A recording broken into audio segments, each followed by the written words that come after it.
Go ahead, Tulsi. That's my girl right there.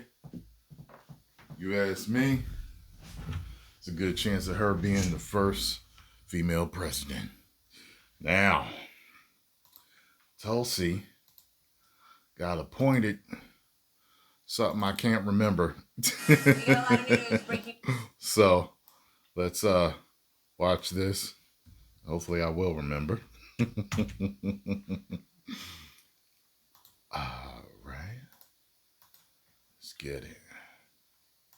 We got a lot of news breaking right now, folks. This one is the latest. President-elect Trump has nominated former Hawaii Congresswoman Tulsi Gabbard to be the next Director of National Intelligence. DNI is the shorthand for that role. She was a former Democrat. She supported President. It sounds CIA related or something. President Trump and over the course of this election. She's a lieutenant colonel in the military, and she was very omnipresent along the election. After all that harassment by Kamala, putting her on that list and everything, looks like she's vindicated. Campaign. You see images of her here with President-elect Trump. He looked like he's saying, in the military, and she was very omnipresent along the election.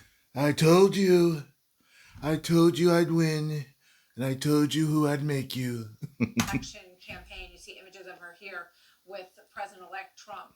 Hey, Sean Hannity here. Hey, click here now. Newly nominated Director of National Intelligence. Look how happy she looks. Congratulations, Tulsi. We're all very proud of you.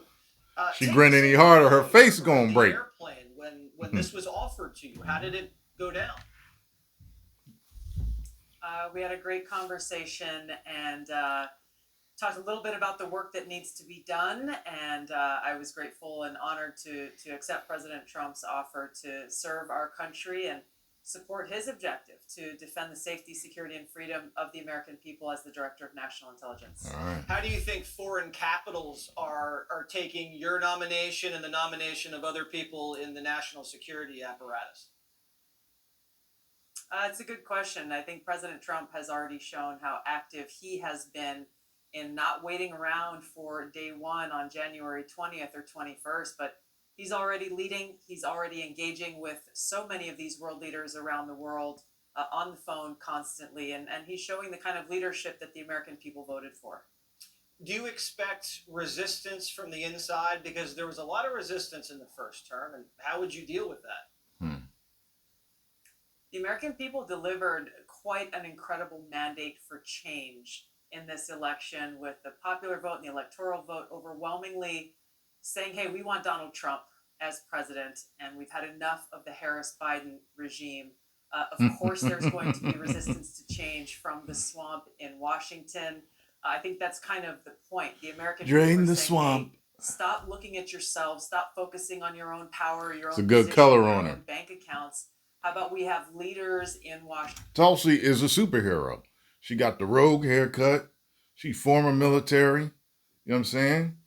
She working with the president. This sound like a Captain America side plot. Washington, who are actually looking out for the American people, and on every issue across the board, that's really what it comes down to with what President Trump is trying to accomplish. Is we have to make sure that our government puts the interests of the American people first. How did you think the Biden meeting went to that? It was interesting to see that Biden didn't seem to be able to stop smiling. for them to have sat there for what she said a couple hours. That's because he voted for him. Jill showed up wearing red to the booth. It's like, oh, you gonna do my husband like that? Okay. You know what? We want him to win.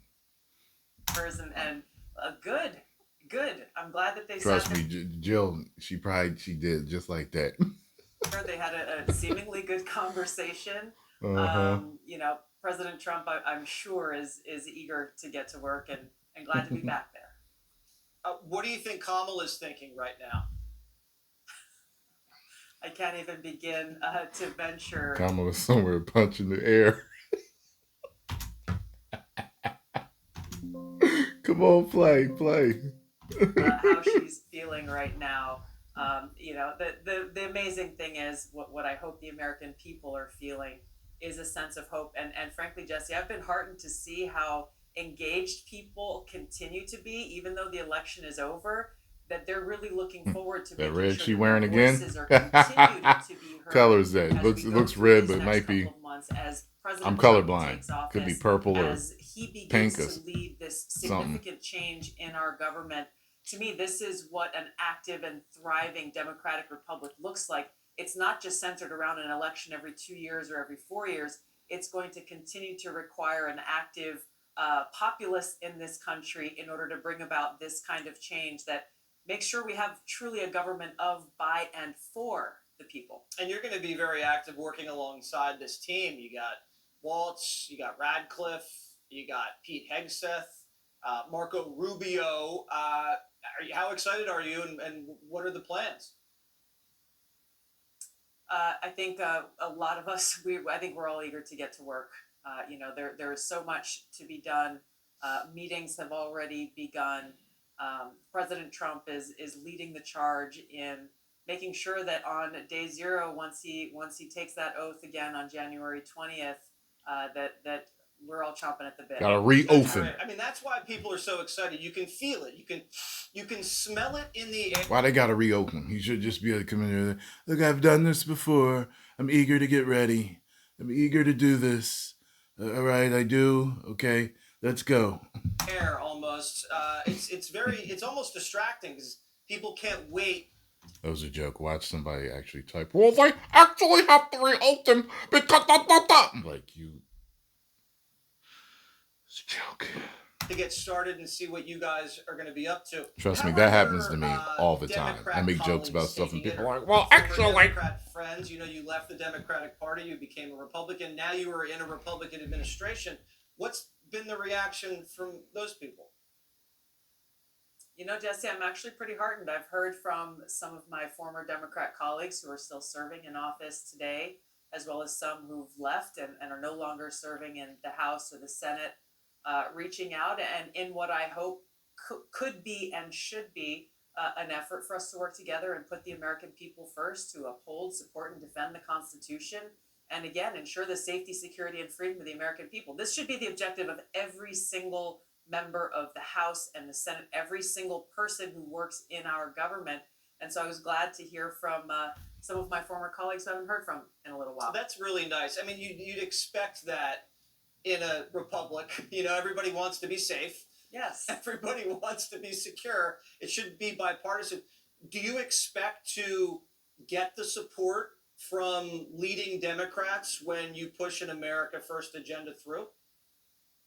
I would hope that we have elected leaders who have heard the American people in this election, even if it didn't turn out the way that they wanted, and recognize that this is our Turned out the way most of us wanted it to. Opportunity to come together as a country. Aren't you, isn't it a breath of fresh air to realize that the majority of the country in a landslide was awake? Was realizing what was going on and made sure they voted to make change. You know what I mean? From whatever dark road we were going down. I mean, that they gave me hope in humanity and America. You got what I'm saying? In the American people. And put the American people first and work together in order to be able to accomplish that. Nothing controversial about putting the American people first. Like the past, I don't know, few years or whatever, 5 or more years, I felt like we were going down some type of weird Caligula, Roman Empire, weird, you know what I mean? Just debauchery path. And it feels like we can finally turn and go toward a brighter future. Tulsi Gabbard, I'm going to have to call you secretary now. I know you haven't been confirmed, but it's the polite thing to do. Director, excuse me. I can't even get it right. There's a lot of titles flying around. They both happy. He giddy, she giddy. Thank you so much. Great to see you, and good luck. Thanks, Jesse. Click here to subscribe to the Fox News. Yeah! Oh, I didn't mean to holler like that. Scarlo's sleeping. Darn it, she gonna holler at me. What's her ass in my house? I'm running things. I'm running things. Where'd I get that from? I don't think I did it in the right key, but anybody knows. Post your comments down below. Let me know what you think. Are you happy for Tulsi? Are you not? Did you want somebody else? What do you think? 10 million subscribers.